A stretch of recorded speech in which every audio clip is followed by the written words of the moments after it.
And I just have one more thing. I know that we didn't address number 4 because Dave Pichette couldn't be here. And just, I don't know if the board had some type of appetite to even look at that, that I would, I mean, and hopefully David would be able to come in, but I know that there are selectmen that unfortunately will not be here next week, and I'll if hold there, it until, excuse me, Madam Chair. well, my concern is Sure. though that if we had an appetite and if community preservation had an appetite Sure. and conservation, we would have to get it on a warrant article. So if any of the selectmen that will not be here next week could review anything on, on Wickets, Sure.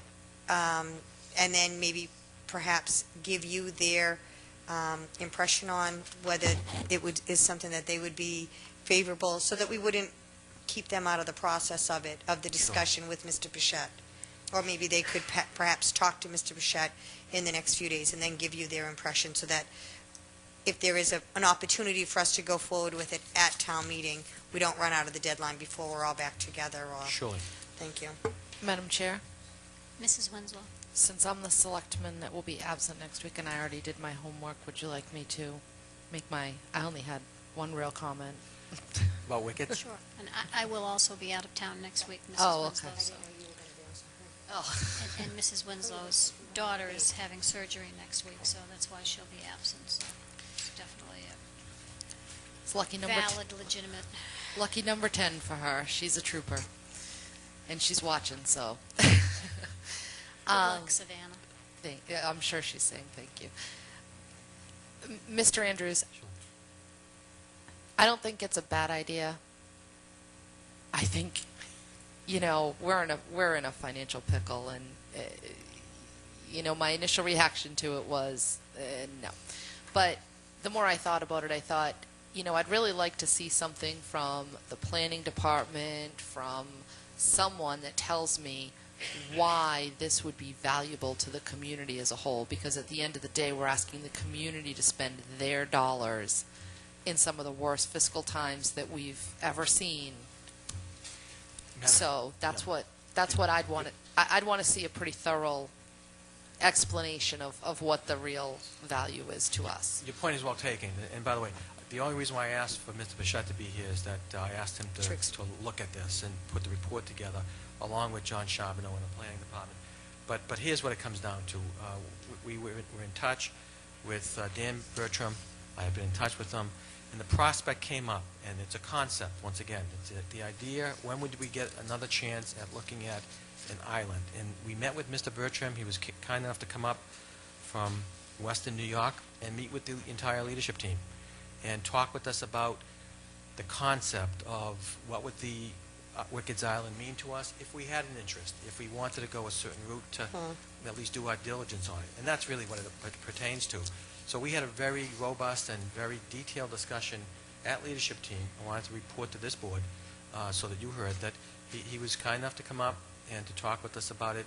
And, of course, the island has a ton of history and a lot that goes with that, and a lot of logistics, because we had a lot of good discussion with the harbor master and the conservation agent and the planning director as to how and what would be our interest. And you're right on target. Do we have an interest?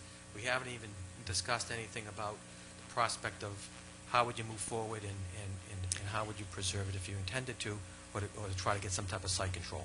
That's the idea behind it. And I was going to say, and I just didn't want it to be that I was in favor or against. It was just in the tight fiscal times, I thought the only possible way that we would be able to afford it would be if we went through community preservation for historical preservation and open space recreation. And so that is the only reason why I thought that if there's an appetite or any information or opinions on it, at least feed that, because I don't really think that there would be a way that we would be able to write a check out of the town coffers for it, just, to have it, as much as we might like to. So that was, and I don't even know if community preservation, I know that they have deadlines and stuff, but for something like this, I know that historical and open space is something that's near and dear to their heart. And like you said, this is a very unique opportunity. So that was the only reason why I had brought that up. So Through you, Madam Chair, both points are well taken. Once again, it was just a point of information that the leadership team, including all the members I talked about, discussed it. We didn't talk about a price. We didn't talk about, any recommendations. Just talked about what the prospect would be, what it would mean to the town. How often do you get to buy an island? It's, and it is, for a point of clarification, Madam Chair, Mr. Andrews put this on the report. He is discussing the island, not the bar. Thank as you. was- Thank you for that clarification, Mr. That Holmes. yeah, well, it needed to be clarified because there were certain individuals this week who thought he was buying a bar. Thank you. Through you, Madam Chair. Mr. Holmes. You're welcome.